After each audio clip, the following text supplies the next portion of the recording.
encampar nenhuma, sempre que possível deveria tentar contornar isso naquele jogo político para tentar deixar cada grupo satisfeito, controlar os impulsos de um grupo para o outro, grupo de cristãos, umbandistas e, enfim, tentar manter o mínimo moral. O que a Constituição está dizendo assim, o seguinte, bem que absurdo, promover o bem de todos. Olha só, ela está prometendo um paraíso. Hitler prometeu o paraíso, Mussolini, Lenin prometeu o paraíso, Robespierre prometeu o paraíso. Olha, em 2 semanas ele matou mais do que a Inquisição Espanhola matou na Idade Média inteira. Em 2 semanas, Robespierre matou. A Inquisição Espanhola, que dessa foi a mais sanguinária de todas.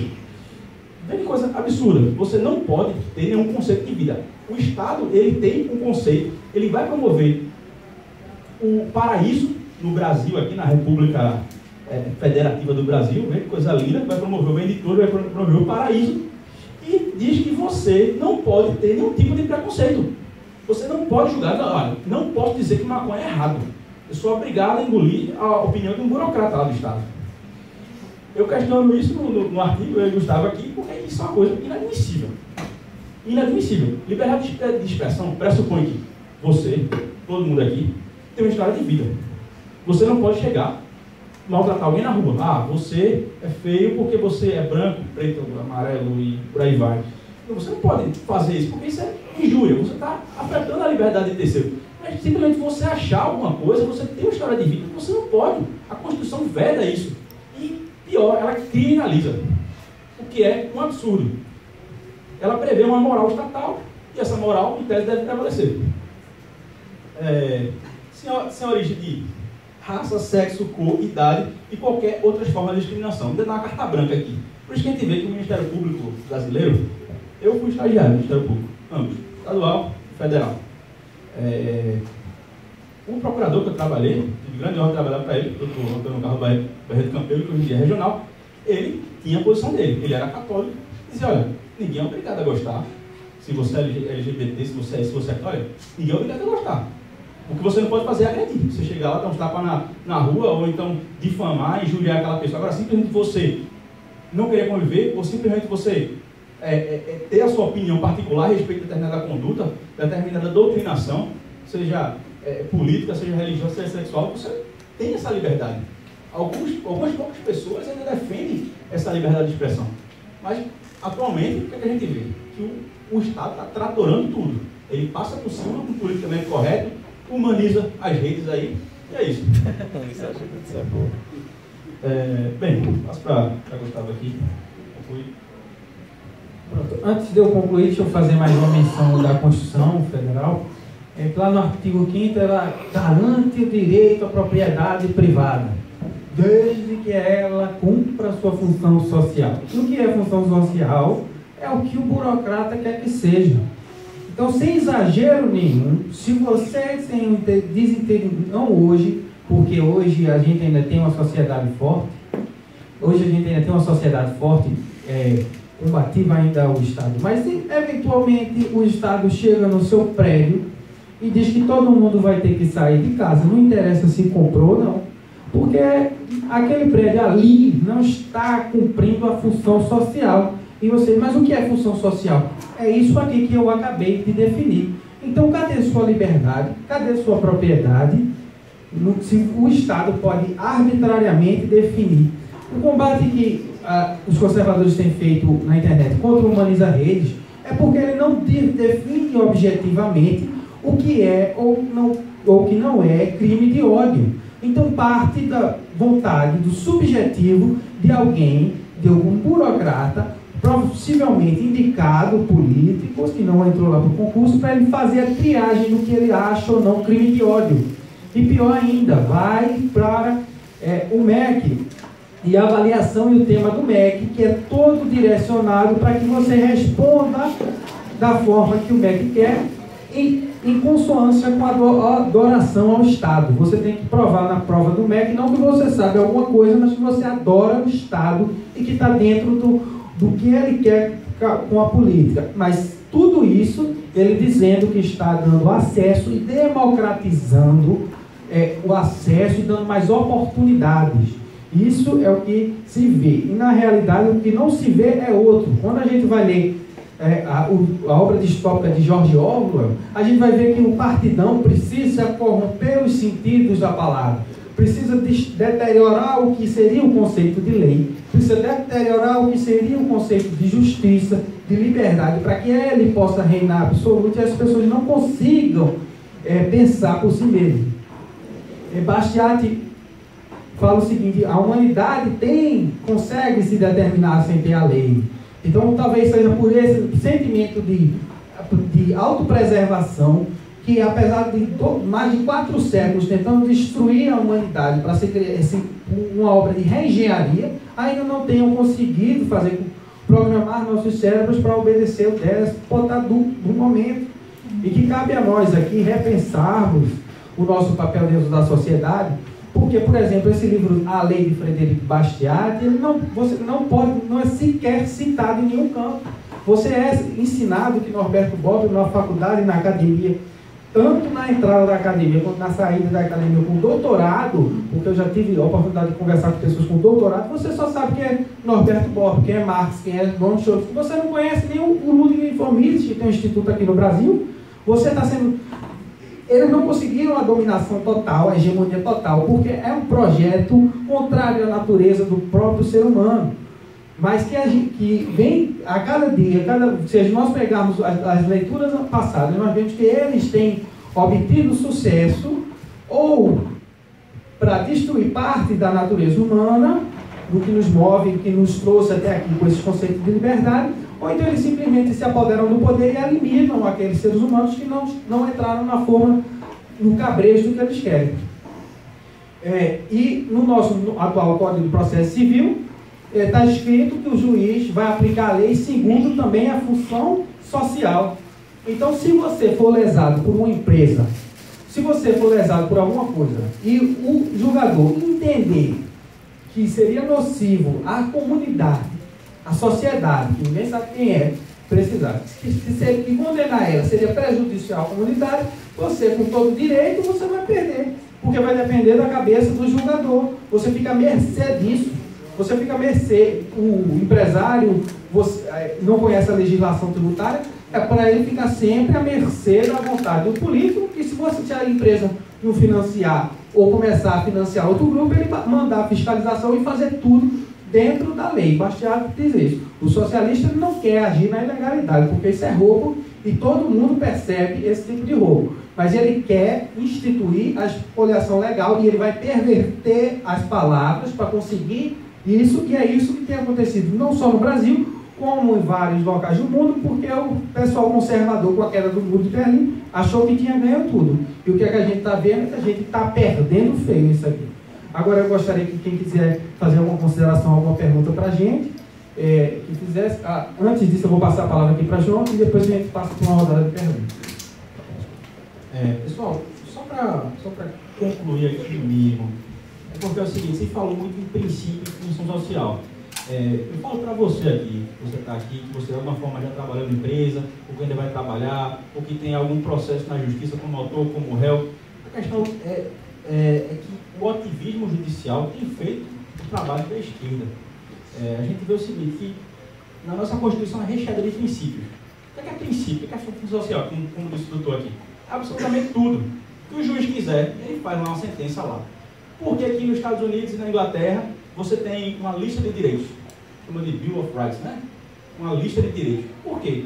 Na lista de direitos você sabe exatamente aquilo que você tem direito. Aqui na Constituição a gente tem um bocado de coisas abertas, que o governo faz o que quiser e quando quiser. E ele pode não fazer dizendo que a função social da propriedade não convém, e pode fazer dizendo exatamente a mesma coisa. Princípio não é uma coisa boa, principalmente para os mais pobres.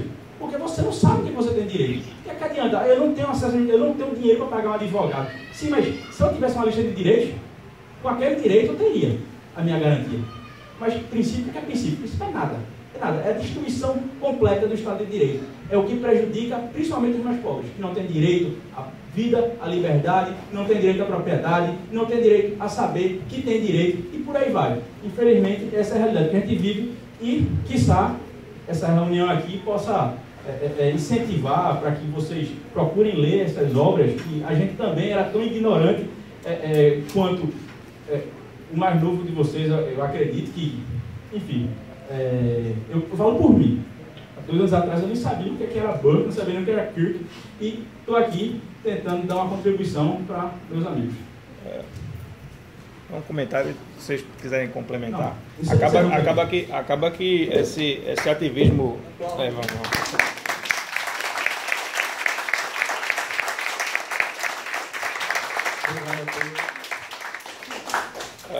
Acaba que esse ativismo judicial, que tu estava comentando, faz com que os juízes não pratiquem a justiça, mas o justiçamento. Né?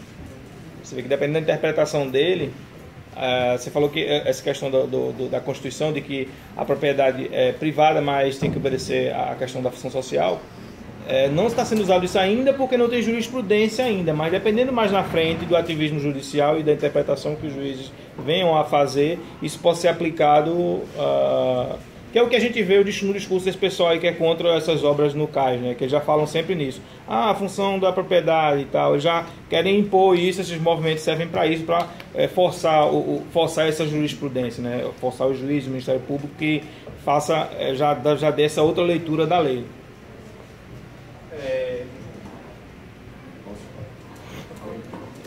Vou ficar em pé. Me permita. Meu nome é Marcílio Leão, eu não sou advogado, eu sou engenheiro, sou colega de João. Agradeço você o convite, foi muito instrutivo para mim. Em primeiro lugar, sobre o preconceito. Né? Eu quero dizer a você o seguinte, preconceito é uma coisa maravilhosa, porque o preconceito lhe evita que você caia em erros e em problemas, porque você já tem um conceito, seja ele bom ou mal, sobre aquela coisa. Na realidade, nós temos mau conceito de várias coisas, e não preconceito, uma vez que também conhecemos aqueles fatos sobre os quais temos algum juízo. Agora, eu gostaria de falar, jogar aqui o assunto que foi já comentado, sobre o projeto Novo Recife, tá certo? Eu sou uma pessoa que milito individualmente a favor do projeto, sem ganhar nada de ninguém, sem ter vínculo com ninguém, porque eu vejo naquilo ali uma situação emblemática para a cidade e para as relações, vamos dizer, jurídicas de propriedade privada, de liberdade e de vida. Nesse projeto Novo Recife, eu fui para audiências públicas, fui uma das poucas pessoas que se levantou, entre 450, 500 pessoas contra, e eu talvez seja o único que fui por livre, espontânea vontade. Pois bem, o pessoal que é contra o projeto Novo Recife é o mesmo que foi contra o shopping Itacaruna. O Itacaruna foi para o outro lado da Agamenon, ficou ali espremido, era para ser conectado ao centro de convenções. Por quê? Alegando o mesmo motivo: memória, cultura, ambiente, função social da propriedade, etc. Eles também atuaram nos galpões do Banorte, na torre. Está lá aquela porcaria abandonada caindo.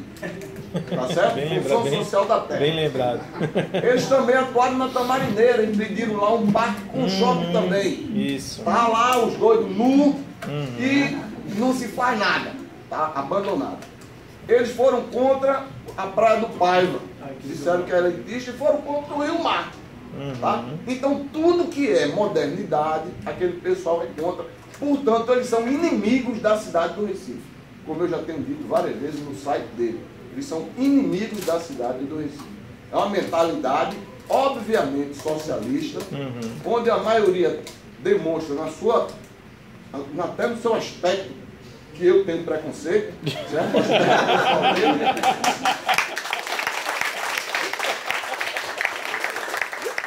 Demonstra no próprio comportamento, no linguajar, no conduzir, no agir, no transitar, que eles estão absolutamente desvinculados de um bom senso, tá? Devido à sua natureza socialista, à sua filosofia pessoal.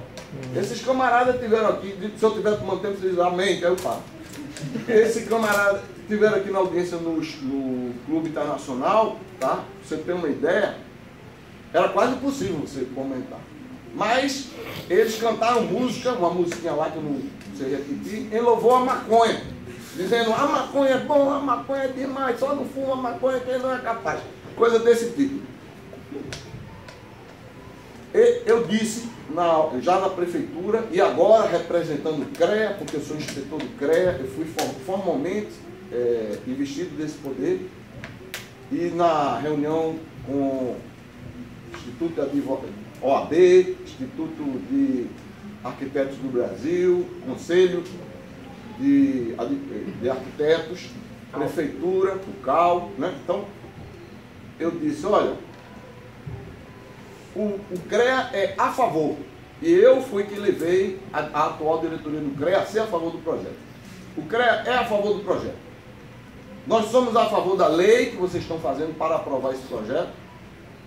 Somos a favor da livre iniciativa, do livre mercado, da propriedade privada e da especulação imobiliária. Aí você imagina quando ele fala isso está na internet. Eu disse, se não tiver especulação imobiliária, nenhum de vocês tinha onde morar. Porque a casa que vocês moram existe porque alguém julgou que, especulou que poderia ganhar algum dinheiro fazendo essa casa, construindo essa casa. Mas isso foi um palavrão para eles, certo? Foi o motivo e depois eu disse, a prefeitura não tem dinheiro para fazer parque ali, a prefeitura não tem dinheiro para pagar funcionário, para dar aumento, para esparadrapo, para mertolado, para segurança, para iluminação, para buraco, não tem para nada. Vai construir um parque para vocês fumar maconha? É isso que vocês querem? Tenho 13 demais já. Então, a contradição é imensa. Não há nem senso de realidade. É uma massa dominada pelo PSOL, do senhor Edilson, e pelo PT. Está de 4x4 agora. E pelo PT, atualmente, de Humberto. E, no caso, o vereador ali foi Jurandir Liberal. É bom salientar, né, que o PT inicialmente aprovou o projeto. Fez o leilão claramente fraudulento, isso aí não entra em conta, já vendeu, não pode fazer nada, mas claramente foi fraudulento. O PT foi lá e colocou o terreno para vender. O PT foi lá e aprovou o projeto no último dia do governador do senhor João da Costa. Aí agora o PT vai e lança uma nota dizendo que é contra o projeto. Vem na contradição. A partir do movimento deles já altamente. O PT agora está negando tudo. Só para responder a manifestação de André aqui, é por causa disso que eu, como cidadão, acho que ativismo judicial não combina com a democracia. Ativismo judicial é você privilegiar seres iluminados chamados de burocratas, ou então juízes, como queira chamar. Não sei se tem algum juiz aqui ou se tem algum parente que é juiz, mas o problema é sério.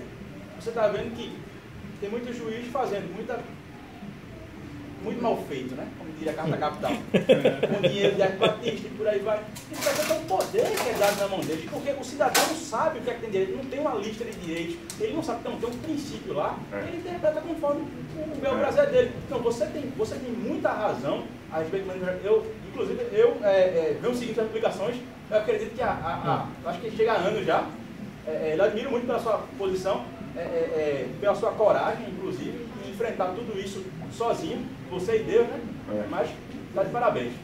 Só, pode concluir só sobre o terreno, veja. Aquele terreno pertencia à rede ferroviária federal, foi extinta.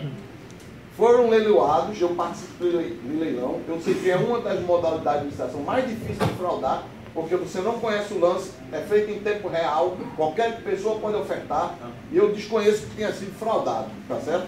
Agora, foram leiloados naquele dia 1000 terrenos da rede ferroviária federal no mesmo período. Tá? Aquela área não é histórica, aquela área era um aterro, aqueles galpões são da década de 40, mais ou menos, não fazem parte de nenhum conjunto arquitetônico antigo, não tem nada ali que justifique a questão histórica, absolutamente nada. Tá? Ali eles teve que fazer uma lei específica para poder construir os prédios, porque o consórcio é forte, conseguiu isso para construir os prédios, mas essa lei, ao mesmo tempo que permite os prédios, inviabiliza os terrenos no entorno até o corte. E foi o que eu fui contra na prefeitura, eu disse, isso aqui tem que ser modificado, flexibilizado, porque está tomando o terreno do Exército enorme, são hectares e mais hectares, da Marinha, enorme, hectares mais hectares também, submetido a essa lei draconiana, da Compesa também, terreno enorme da Compesa, e ninguém foi convidado desses 3 entes para opinar.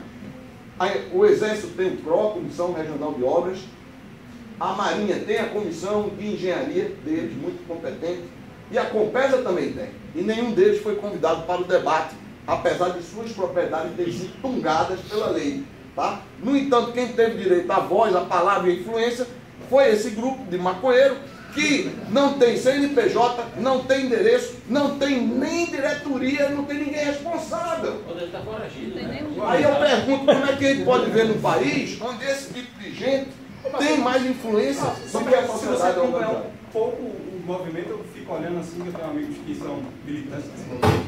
Se você for olhar, tem gente que milita a favor. Eu vi claramente no Diário de Pernambuco o cara lá falando que pichação era correto, que era uma maneira de protestar contra o governo e defendendo isso. Você vai ver a conduta deles aí, claramente que é contra isso. Eu moro perto do apartamento do prefeito. Passei por ali. Eles estavam fazendo arruaça, tirando roupa, isso e aquilo. No meio da rua, fazendo. Se fosse a gente fazendo isso, com certeza estava preso, entendeu? E é uma legitimidade que estão dando e adiantando uma eleição do ano que vem, falando para partidos pequenos, o PSOL, o PSTU, esses partidos aí, que infelizmente tem a parte deles aí no governo, e a gente não pode fazer o nosso novo, o partido novo, está com todo o problema para poder validar o partido, mas não, existe não sei quantas legendas de esquerda aí e todas aprovadas. E o DEM também. Pronto, já que tocou no assunto, Frederico Bastiat vai falar também por que é que a gente não deve entregar na mão do Estado a educação.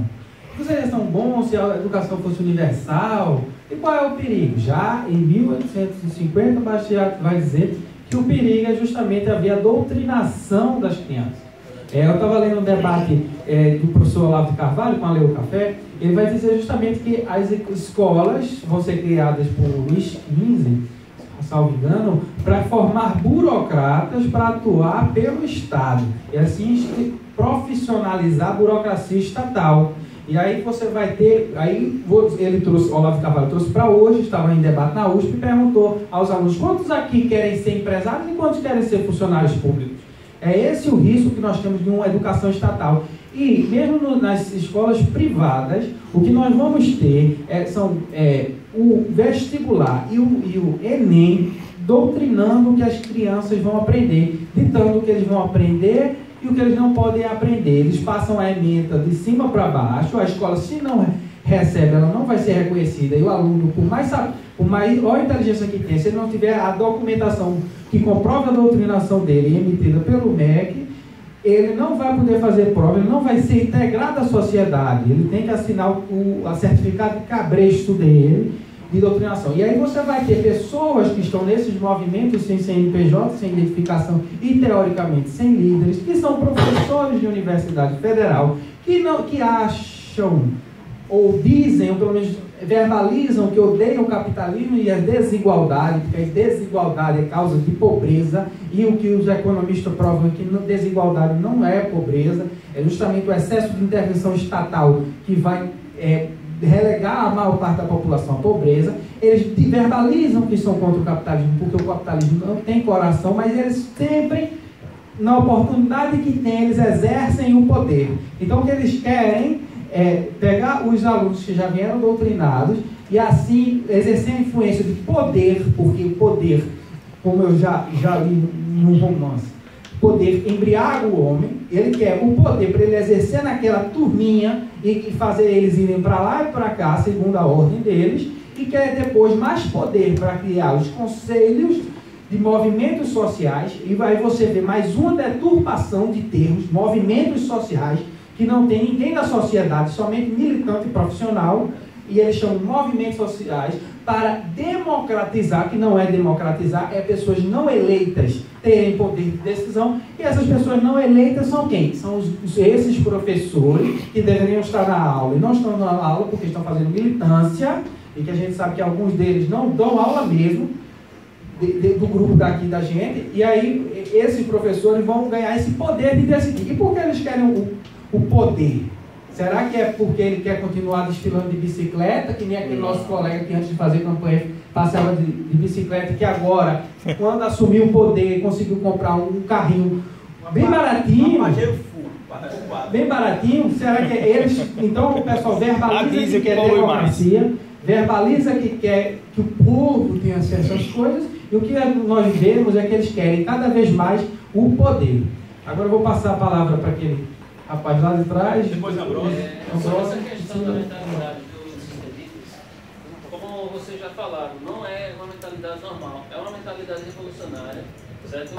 Em artigos do Solano Carvalho também já fala sobre essa questão, certo? Não é uma mentalidade, não é um movimento recente, é um movimento já desde o século XV, se eu não me engano. É, a mentalidade revolucionária, né? Que eles têm um projeto de um futuro excelente, um paraíso, e eles julgam o presente e o passado conforme esse futuro.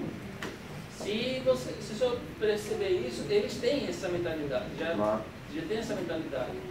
E essa gente, como o professor Laudo falou, ela não pode ser combatidas na questão das ideias, na simples discussão, como a gente está fazendo aqui.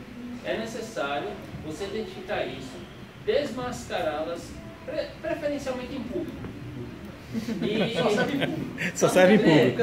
Não, e você demonstra o quanto elas são más, são perversas, o quanto mal elas estão fazendo aos outros. Essa é a questão. Elas sabem que tem essa coisa, certo? E não vão conseguir não só se expressar, mas conseguir avançar. Ou vão se esconder ou vão entrar no xerife. E não representa a sociedade, né? Como o amigo falou aí. Não, eles se acham são os paladinos da moralidade. A própria mentalidade revolucionária ela faz isso, ela coloca uma moral supra-humana do que a humanidade tem. Isso é uma consulta popular, um pouco o pessoal da PNC. É só ver pelo comunitário do COC, que é a favor do projeto. A população do COC é a favor disso aí. Foi. A Igreja Católica. A Igreja também aprova isso daí, porque o pároco sabe a violência que está lá. Agora, em relação a esse movimento revolucionário, a questão de desmascarar, é que quando nós formos dialogar com alguém que acha que o Estado deve ser um grande provedor, os estudos econômicos mostram aqui no Brasil que o pessoal que ganha até um salário mínimo, salvo engano, paga 60% de imposto. O pessoal com mentalidade revolucionária, ele vai sempre achar e sempre vai tentar lhe colocar como fascista que quer que o pobre morra. Não, então você nesse caso, desculpa, mas você xinga fascista sua mãe. Não, aí o que é que nós temos que fazer é justamente nos colocar ao lado do povo. Dizer assim, olha, é você que está defendendo a taxação de 60% do arroz que o pobre come. Então, ao invés de ele poder comer 2 sacos de arroz, ele tem que comer um e pagar um para o Estado. Aí nós temos que, na hora que estiver discutindo, principalmente perante pessoas que não são conservadoras, nós temos que expor justamente a maldade deles, porque eles sempre tentam se colocar como os arautos. Então eu acredito que, principalmente porque hoje no Brasil a gente tem o PSDB, um partido molenga, que não aceita que você xingue direto, então a gente, antes de xingar, a gente coloca esse carimbo de que ele quer que o pobre seja escravizado pelo Estado e coma menos ainda, e depois, eventualmente, a gente parte para esses elogios carinhosos. Agora, Ambrosio, por favor. Enfim, se eu não faltei muitas aulas de direito que eu tive na faculdade, eu entendi que o direito, a Constituição brasileira era muito influenciada pela Constituição alemã. E que, bom, pelo pouco também que eu sei de história, a Alemanha foi um país que se unificou tardiamente, mas que antes disso as províncias alemãs eram de início católicas, depois protestantes, enfim, mas sempre tiveram uma raiz cristã desde o começo. Enfim, aí João comparou com a Constituição norte-americana, que é praticamente a mesma, eu acho, desde que ela assumiu a independência. Então, de onde que veio essa deterioração do direito alemão até que chegasse ao direito brasileiro de forma que ela se tornasse tão socialista assim? Muito boa a colocação. Muito boa a colocação. Como falou lá do Carvalho, a gente tem um vácuo.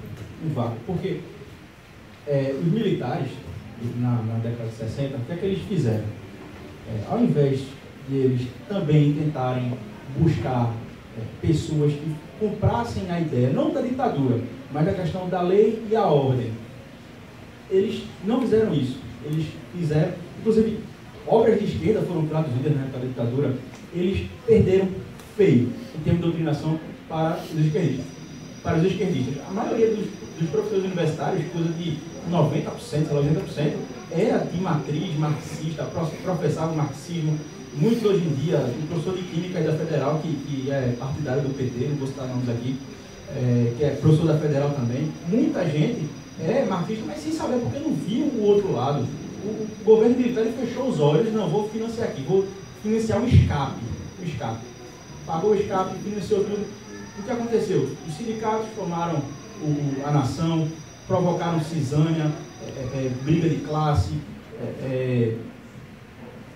autores de esquerda viraram juristas, enfim, juristas da melhor, abre aspas, estirpe. Tem gente na faculdade que você estuda, mas não sabe que o camarada, ele era chefe do Partido Comunista aqui no Brasil. Vários deles, Raimundo Falouro, o próprio Celso Antônio Bandeira de Melo, que é famoso também era comunista. Canotilho, que é um jurista português, ele era presidente do Partido Comunista de Portugal. A gente pegou feio em termos de doutrinação e a gente colheu isso com a abertura política. A gente não abriu a política do Brasil para todas as ideologias. Não, pô, a gente simplesmente abriu a porteira, mas quem estava bem nutrido, quem estava funcionando, era a esquerda. E a direita ainda feia. Ou talvez o primeiro campo de atuação de Marx foi justamente a Alemanha, né? Que foi onde ele lá Diego começou a escrever aquele livro que apresentou do que agora. E, enfim, mas talvez... O Brasil tem uma grande tradição conservadora, uma grande tradição. Tanto que quem apoiou em massa a Revolução de 64 foi justamente as camadas mais pobres, a igreja.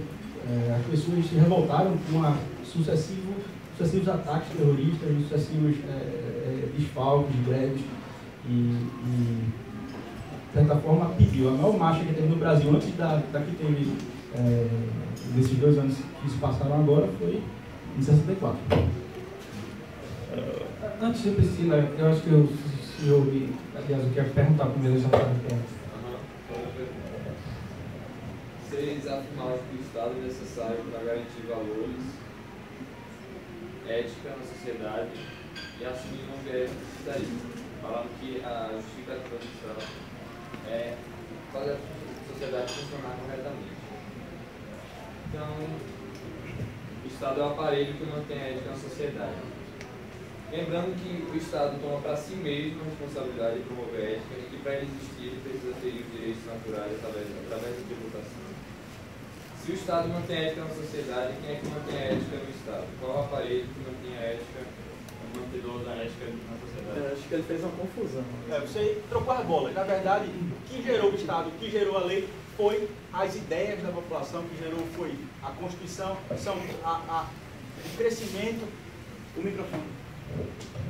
O que gerou o Estado, o que gerou as ideias que o Estado professa, em tese, são as pessoas que pagam imposto, as pessoas que compõem o Estado, desde os burocratas até os pagadores de impostos, até os empregados, todos na sociedade, eles têm uma formação que no Brasil, a grande maioria, é uma formação cristã, a grande maioria ainda é cristã, tem humanistas, tem pessoas de outras religiões, de outras matrizes, mas no Brasil, desde a época do Império Pacífico, você podia dizer qualquer religião, desde a época do Império. Está na Constituição lá do Império, dizendo, olha, você pode professar qualquer tipo de religião. Desde que, porque na época o Brasil era um país católico, não coloque sinos. Não tem a aparência, mas dentro da sua residência, dentro do seu prédio da localidade, do sítio, você poderia exercer sua religião. Ou seja, o Brasil tem uma grande tradição de tolerância religiosa e essa matriz religiosa do Brasil é que produziu o Estado, que produziram as leis, e é o que a gente tem hoje em dia. O que é que vai controlar o Estado? Eu acredito que é o bom senso. O bom senso das pessoas que compõem o Estado, das pessoas que passam em concurso, que são burocratas, das pessoas que são aprovadas como deputados, que fiscalizam, os chefes do executivo. Essas pessoas é que vão controlar as ideias que vão ser praticadas pelo Estado. As ações do Estado, eles necessariamente deveriam, ao menos, refletir a dentro da população. Como o doutor falou aqui, existem os engenheiros sociais, né? Ele quer fazer engenharia social, então ele perverte a lei, encontra mecanismos aí, né, para dizer que banheiro de feminino tem que entrar homem também, e por aí vai.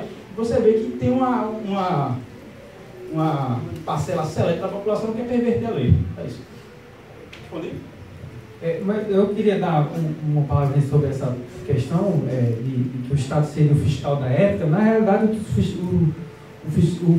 a ética que ele vai gerar são os indivíduos, e o Estado ele vai fiscalizar somente que a pessoa tenha o direito à propriedade, somente e não interfira no direito à propriedade do outro, a liberdade de exercer qualquer culto e fazer o que ele quiser dentro da liberdade dele, desde que não fira os outros, e a liberdade, propriedade e a vida.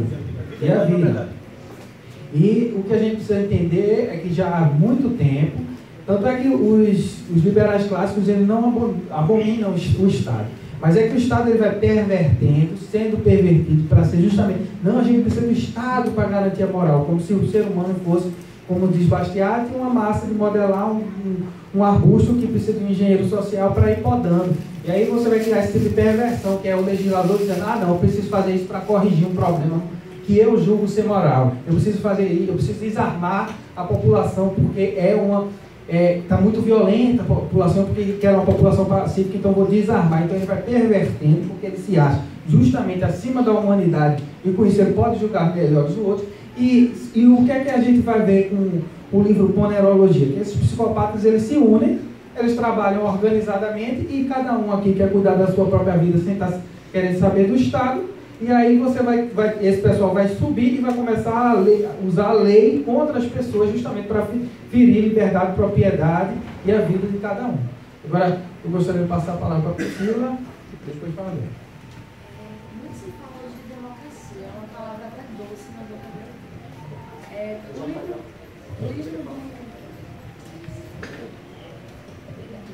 Se tiver pergunta aqui, só mencionar aqui que eu anoto aqui, para seguir a ordem.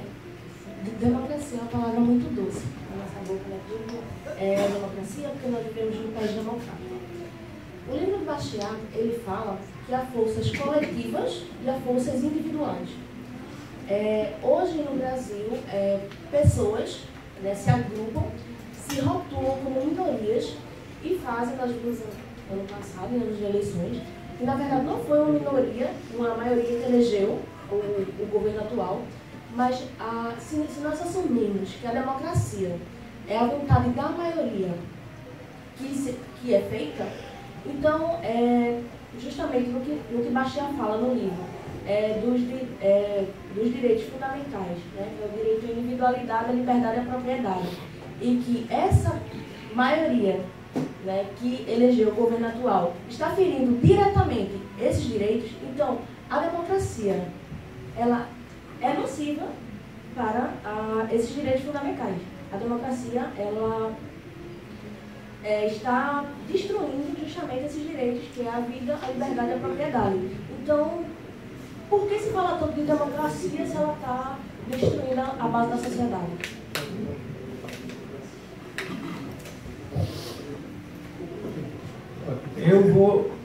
Eu confesso que ainda não estudei a fundo a questão do surgimento da democracia, mas eu tenho um conteúdo que eu tenho aprendido, eu tenho percebido que a democracia, como é entendida hoje, é também mais uma perversão, e que você legitima tudo pelo voto da maioria.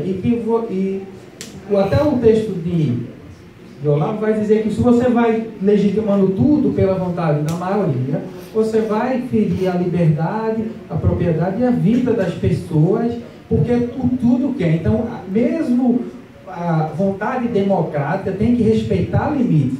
Bastiat não é ele não cita muito nesse livro, mas ele não é um feroz defensor da democracia, justamente porque a democracia acaba gerando grupos que se juntam para espoliar os outros na tendência fatal da humanidade. E que essa história de democracia vem de Platão e vem sendo reforçada justamente pelos autores que nós devemos combater. E talvez ela seja tão doce na nossa boca, não na maioria de todos aqui, a ideia parece ser boa, mas ela seja tão doce como o socialismo, o marxismo, a falsa caridade instituída por lei, ela é doce. Então, talvez por isso a democracia seja tão doce também. E aí, o que é que a gente precisa entender? Sabendo, cientes dessas limitações, como jurista, eu vejo que a Constituição deve colocar, não da forma que ela faz hoje, que ela abre justamente esse tipo de violação, mas a Constituição deve dar o parâmetro geral para que, como a americana, que tem 4 artigos, para que a pessoa seja respeitada na vida, liberdade, propriedade, e o Estado não pode meter o bedelho daquilo. E a democracia, e por mais que você tenha uma multidão querendo caçar aquele indivíduo, a multidão não pode fazer isso.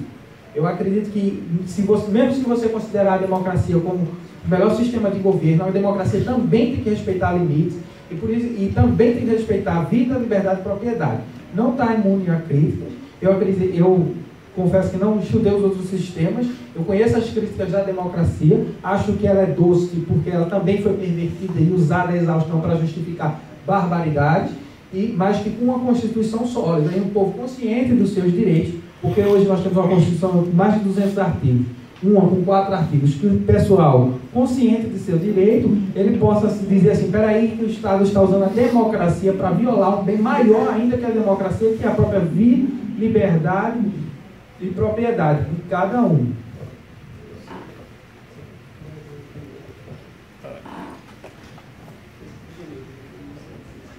Então, pegando o gancho aí da fala de vocês, acho bom pontuar isso. O Estado, na minha concepção, ele nunca deveria ser uma espécie de mantenedor ou reformador da moral, porque essa moral vai estar sujeita ao grupo que consiga chegar ao poder. Então, a gente pode ter dar uma guinada de 180 graus num país, dependendo do grupo que chega ao poder, né? Que foi aquele que tu citou, o livro do Lobachevsky. Mas vou voltar um pouquinho, que era um comentário que eu queria fazer antes, sobre o negócio do Estelita, que é para todo mundo aqui fixar bem isso, porque eu acho que é importante dizer até para a questão da nossa cidade. Quem lembra da eleição logo assim que a Dilma ganhou, infelizmente, a eleição, ela mudou uma proposta para o Congresso lá para aprovar os conselhos populares, né? Vocês estão lembrados disso, né? O pessoal do Estelita estavam muito empolgados com a possibilidade de aprovar isso. O Estelita, pessoal, é um conselho popular. Vocês têm que perceber isso. A questão é que não foi aprovado, mas por não ser aprovado, eles continuam agindo na ilegalidade. Por isso que eles não têm CNPJ, como o senhor falou aqui. Então, assim, notem que a esquerda nunca desiste dos seus planos. Isso mais para frente, algum outro deputado, até de outro partido, vai vir com a mesma proposta de novo, eles podem até mudar o nome, chamar de Conselhos dos Gênios, qualquer coisa do gênero, mas vai ser a mesma porcaria. Então, mais para frente, se isso passar, a gente vai haver um tangenciamento legislativo, e a gente vai ter que estar obedecendo regras ditadas por esse pessoal que ele falou aí, que conheceu. Vocês veem bem. E para quem acha, tem a ilusão de que eles defendem, querem uma cidade mais bonitinha, a questão histórica, a questão urbanística, a questão ambiental, não acreditem também nisso, porque eu vou dar um dado para vocês, muitas pessoas não lembram disso. As 2 torres lá no Marco Zero, Maurício Nassau e a outra que eu não lembro o nome, isso, do Arte Coelho, foram construídas em qual gestão? João da Costa. Tinha algum estelita contra aquilo ali, fazendo protestos lá, na casa do prefeito, teve algum? Nem existia, porque não tinha interesse em colocar. Exato. Vou dar outra coisa. Algum estelita fez protesto contra... Na verdade, os que agora lideram, que agora estão sendo assessores do pessoal, estavam no PT, né? Exatamente. Vocês viram algum estelita contra a construção lá do Parque Dona Lindu? Aquele monstrengo lá de concreto? A única pessoa que foi contra ali foi Priscila Krause. Não estou defendendo ela por conta que estou dizendo isso, mas a única pessoa que eu vi gritar contra aquilo. Então, assim, se tivessem esses grupos no poder, eles iam construir da mesma forma. A questão é o poder. O que está em jogo aí não é meio ambiente, não é história, nada, é apenas o poder. Tanto é que, vou dar um recente agora, que pouca gente se atentou para isso. Teve uma desocupação ontem, acho que foi terça-feira, lá de Recife, de uma ocupação do Cacique Chicão. Não sei se vocês viram nos jornais. Pois bem, a polícia foi lá, teve um mandato de desapropriação e todo mundo perdeu suas casinhas, teve que ir embora. Tudo bem, não estou defendendo o grupo, até porque aquilo ali não é um terreno da União é perigoso, não se pode construir nada ali porque tem um aeroporto, né? Não estou defendendo o grupo de forma alguma, mas vejam bem, teve a ordem, a União mandou desapropriar, o pessoal saiu de lá e não teve nenhum grupinho lá para ir defender eles. Inclusive o pessoal que foi procurar a prefeitura para pedir algum auxílio, que seja, a prefeitura, o governo estadual respondeu que não poderia dar isso porque é terreno da União. Se fosse a prefeitura, eles poderiam pleitear isso. Então assim, eles foram desocupados sem direito a nada, nenhum tipo de assistência. Sabe por quê? Porque o terreno é da União. É a mesma coisa que vai acontecer quando esses grupos tiveram poder. Esses grupos são utilizados agora para fazerem isso porque são ponta de lança. É para perverter a lei, para dar mais poderes a eles. Quando eles tiverem todo esse poder, eles vão tomar a tua casa, como o Guga falou. Porque foi o que eles fizeram com esse grupo lá. Não estou defendendo o grupo. Mas chegaram lá, tipo, ninguém chegou lá, nem o Estelita, nem nenhum assessor do Estado, ninguém chegou lá e disse, olha, a gente vai tirar aqui, vai te dar uma casinha, sei lá, um auxílio, alguma coisa, nada. Simplesmente tiraram isso. É só para isso que eu queria dizer. Eu disse isso aí. Por que vocês não ocupam os coelhos? Ocupa os coelhos, ocupe coelhos. Ocupe mata-seta, ocupe roda de fogo. Eles não têm interesse em ocupar. Só onde tem investimento privado, aí eles querem invadir. MST só quer ocupar terra que seja produtiva. E para mim, faca, tem usado MST, você viu, né? Realmente de trabalho não recebe não. Só o canivete, o cidadão de bem, da mulher que matou o estuprador, isso pode não, é proibido. Boa noite. Meu nome é Maurício. Queria fazer uma pergunta a respeito do livro do Bastiat. Ele dizia que a legislação que melhor se aproximava das ideias que ele defendia na época era a Constituição dos Estados Unidos. Muito embora ele criticasse ela, porque ela permitia o trabalho escravo, isso era uma afronta ao princípio da liberdade, e por questões de tarifas alfandegárias. Talvez, se ele vivesse hoje em dia, ou se ele tivesse a oportunidade de viver mais um pouco, ele teria ficado mais satisfeito pela questão da